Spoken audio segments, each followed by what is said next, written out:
Welcome to Reloved Guitars, Sam here. Busy weekend, well no it's Monday, but it was a busy weekend, and just wanted to kind of welcome you to the new week here. Just run through a couple of things I've got lined up. The weekend was busy because played a gig stand-in for somebody else's band's guitar player, which was good fun. I had to learn 25 songs that I didn't really know in short order. I'd only rehearsed with them twice, and the rest was done at home in the evening with Spotify, Ultimate Guitar, printouts, kind of listening and playing along, which was quite good fun. Anyway, it seemed to go all right. We got a whole pub full of people dancing and rocking. Anyway, this week coming up, I'm terrible at making short videos and getting them out there. So I'd like to first say thank you to all my new subscribers. Somewhere around 1,200 and something. I only just got a thing from Google, even YouTube, saying congratulations for passing 1,000. No, 10,000. Anyway, but now it's 12,000. No, I don't know, 10,200. What am I talking about? 10,200 something. Anyway, nearly 10,300. So thank you very much for subscribing if you have done. Apologies in one sense for not getting up massive amounts of regular content. You know, my stuff is long-winded real time. Here I'm trying to make a quick short one to say hello, to say I'm not dead and I'm still busy. But yeah, since I have most of the videos are long drawn out videos, I'm at a disadvantage that the bandwidth here in the beautiful Devon countryside is lousy, so I can't upload almost anything from home, and I have to kind of gather together a load of stuff and go to a friend's house in the nearby city and use the civilized broadband. Not complaining really, because I wouldn't change this lovely rural location for anything, but it does mean that you don't hear from me for about a month at a time. So I'm trying to make a quickie, say hello, say what's on this week, and after I've done that I'll get into this week's guitars. But the one thing, oh well, let me take you around. It should be out of charge. A quick tour of the shop. Yeah, we got batteries. So first things first, we've got Casper's V100 in from Germany for a setup, and we'll put I'd probably put an adjustable nut on here. I think we've agreed that's what we'll do, even though this is a what do you call it, new bone. We'll go with the adjustable one because it gives, somehow it just seems to work better than just about everything else. So that's in for a setup, and that's got to go back to Germany later this week. Here's a Strat that I'm building from scratch. This is ash that I got at a good price. Got quite a few bits of ash. There's some more under there. A bit untidy here. We've got some cardboard to burn off and whatever. But yeah, there's a Strat, which would be the first Strat I've made from scratch, which is quite good. You can see that I cut the pickup pockets too deep, but it doesn't really matter because it's all hidden under the thing anyway. So that's coming along, and I've done all the curves on this, so I'm really looking forward to smoothing this out. You know, if the weather stays sunny-ish. So that's ongoing. Here I've got Nick's custom, it was going to be a headless guitar, but now it's got a headstock, so I'm just waiting to get some new blades so I can trim back these dots, these custom dots, and then we'll get on with that one. Here we have a new build that I've just finished. It's an MG, I call it, which is my version of the SG, and this one is, I'm very proud of this one because it's a reclaimed neck from an old guitar of a guy who's passed on but used to make or tweak guitars in this neighbourhood, and he made some pretty weird monstrosities. One of them had this neck on it, and I basically it couldn't play the guitar he made. Although he made them play quite well, it was impractical. It was a kind of bastardized SG turned back to front and backwards, and then he kind of glued and resined in the neck the wrong way around. Anyway, the point is I carved it, I bandsawed it out of the original monstrosity, and I've basically repurposed it in this lovely thing using my favourite ekki wood, which is heavier than mahogany, and so it balances out in a way that Gibson never managed to do. Sorry about the light. Here we've got West Tone Thunder, which I just want to do a bit more spraying on. Not this bit, this is done, this is refretted, saved from kind of obscurity, and the body's in the house, so I'm going to do that.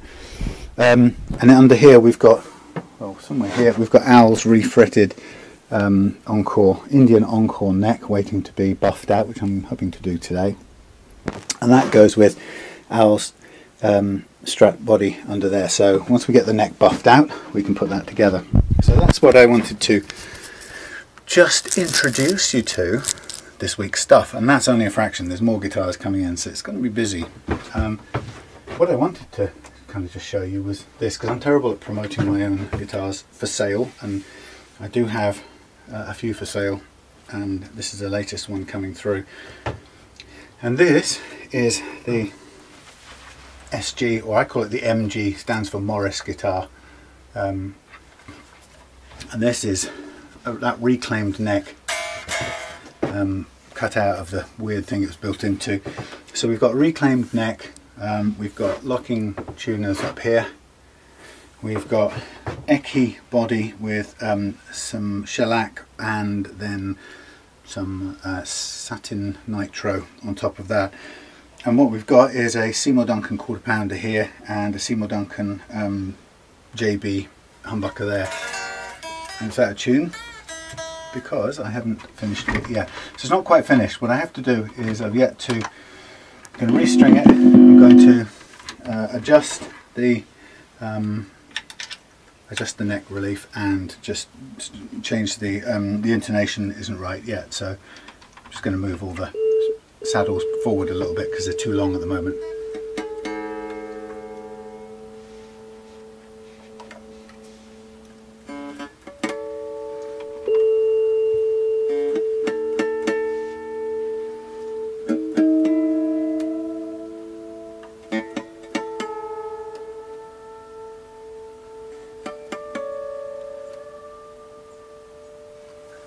So it's going to sound a bit out of tune up here.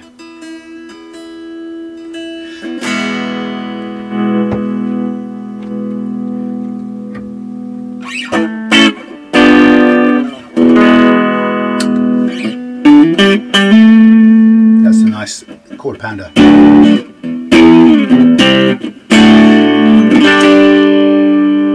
And then both.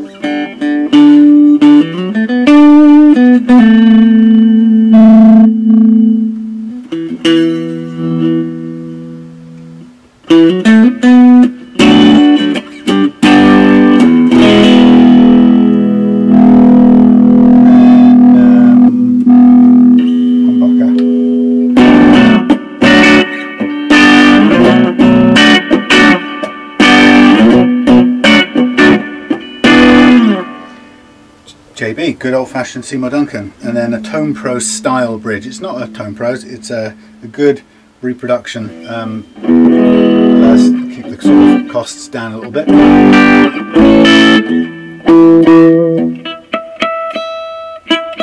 can hear the too low, so we need to shorten it, and we've got tons of travel in this direction, which is fine. Okay, so I just wanted to introduce you to this. This is called the MG2. It's the third. There was the prototype which I've got called the MG. Yeah, the MG. Oh, I don't know what it was called. What am I talking about? Yeah, it was the MG nothing. Then there was the MG1, which went to Mike in Switzerland. Then there's the MG2, which is this next one in the line. So, as you can see, it's incredibly thin, but beautifully balanced. It's not light in the sense that it's not unbalanced the way that a typical SG is, so I've countered that with this beautiful ekki, and you can see the ekki here has this golden silica crystals in the wood which make it look beautiful. From you get the light on this and it almost shines. In the back here we've got a very compact little arrangement in here, which I will just show you.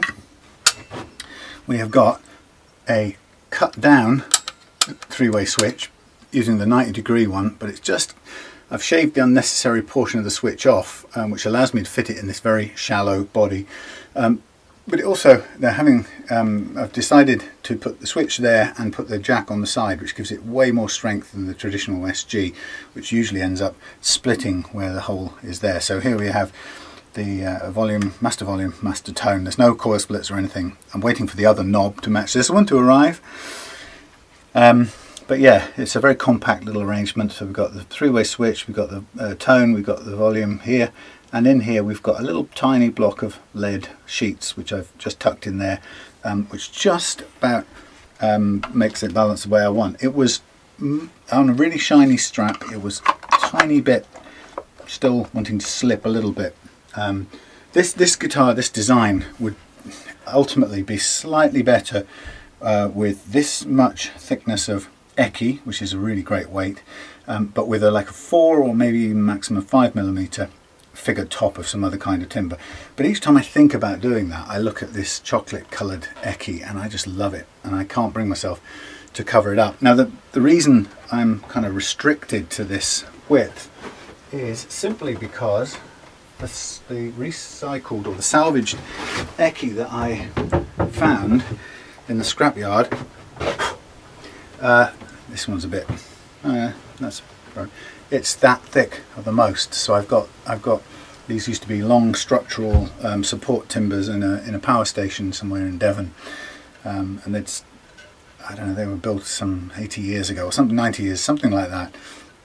So this stuff is incredibly solid. It's an African hardwood, but that's the maximum thickness. So by the time I've thickness down the top and the bottom to smooth them out, make sure they're level, we really only have about 28-29mm to play with. So as I say, technically it could do with a tiny thickness of top and that would balance it absolutely perfectly, but as it is, 29mm of this on that, just need a tiny tweak to make it balance, unlike a conventional SG, which, as you probably know, usually won't balance at all. I've also got quite heavy tuners on there, the locking tuners. So this is for sale, and this guitar unfortunately can only travel for sale in the UK and EU because it's got rosewood in the fingerboard, because it's an upcycled vintage brand neck. So whatever that Chinese version of rosewood they used, that's it. So it can't unfortunately go outside the EU. It could technically probably do that, but I don't want to take the risk and somebody not have their guitar. So anyway, I'm very proud of this line. I've got another one coming through, which again, if you are interested in something like that, look at the gold, look at the strips, the gold strip down here. It's going to be absolutely gorgeous. This one is already, I don't know what it is. It's going to go down to about 27-28mm. So again, same thickness, but it's a beautiful start point, and it will have, I can even see it shining from here. It's kind of got a different reflection, but nice golden piece down the middle. So if you're interested in one of these, get in touch with me at Sam Deeks, D-E-E-K-S, Sam Deeks, D-E-E-K-S, all one word, at gmail.com, and we can discuss, and this can be customized to your specification. The way I make them is, rather than put a kind of Gibson angle on the neck, because they're very thin, I basically put about a maximum of a degree on the neck, because it sits quite high anyway. So the pickups sit quite high and the bridge sits in the normal position, or sits fairly high up. But we get a very thin, weighty guitar out of that with a fairly flat neck angle, which is quite nice. Works really well. So as I say, I've got one of my own. This is the third in the line. This is called MG3, even though it's the fourth. So it's prototype plus the 3, and this is the third one. So if you're interested in adopting this piece of beautiful timber, truth is, with pickups like that on it, depending on where I get the neck from, £750, some UK pounds, something like that, with that quality Seymour Duncan pickups. So it's not a lot of money for a custom-made guitar, handmade guitar, as this stuff is like rock. So you're going to have to see me working with gouges and things for a long time to get this down to the beautiful shapes. Thankfully the SG is a fairly simple shape with its bevels around the edges, and no carve on top. Otherwise it would take a lot longer and have to be more expensive. But so if you're interested, MG number 3, it will be coming through. Contact me to discuss it. Anyway, that was a quick update.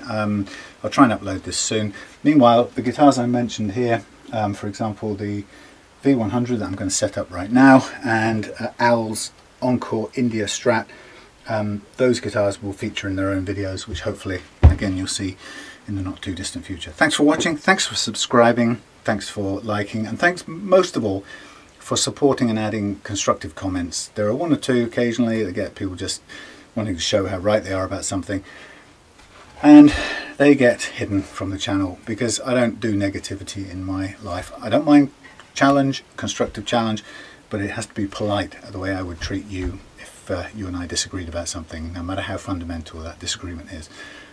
It's my little world in here in the shed, and I will stand firm on the right to be treated with respect, the way I would treat you. So if you do comment and take part, please come from that perspective, otherwise you'll just somehow disappear. Anyway, thanks for watching. See you again very soon.